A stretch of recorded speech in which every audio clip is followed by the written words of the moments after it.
I'm going to talk about some tips on how to dress for comfort when running in cold weather.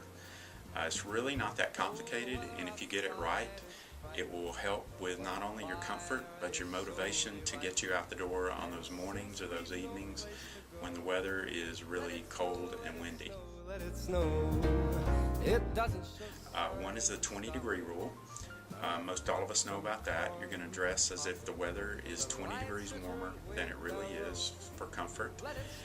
And the second is layering. You're going to dress in insulating layers.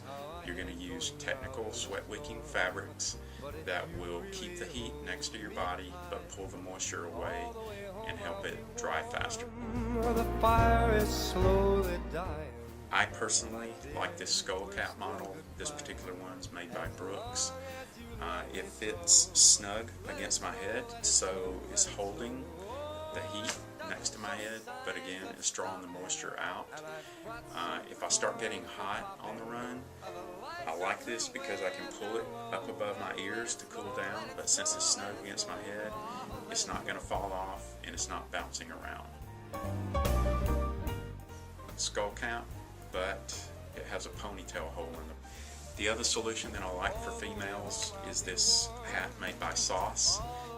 So if you don't want to pull your hat up over your ears to cool down like I do, you can keep this hat down over your ears, but you open this up at the top and it lets heat escape out of the top of your head, and you can keep your ears warm at the same time. 30% of your body heat can be lost out of your hands.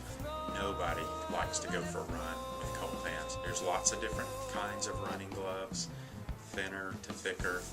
The main thing is get a running glove though, because it's really important, because a running glove is going to let that moisture escape and keep the heat there at your hands where it counts. You know you got a good running glove, you get back from the run, and there's a nice layer of frost or ice on the outside of the glove, not the inside next to your hands. This is called a base layer. Okay, it's different from a regular long sleeve shirt that fits looser like this. So this is fitting snug to my skin, it's holding the heat next to my body. I'm going to put on a long sleeve technical shirt like this, again looser fitting, but it's an insulating layer, and I may not look like I'm that warm, but with the insulating layers, this is good down to, for me, and a lot of people I run with, down to the lower 40s, upper 30s. Once the temperatures get below that, you're going to want to look at putting a third layer on.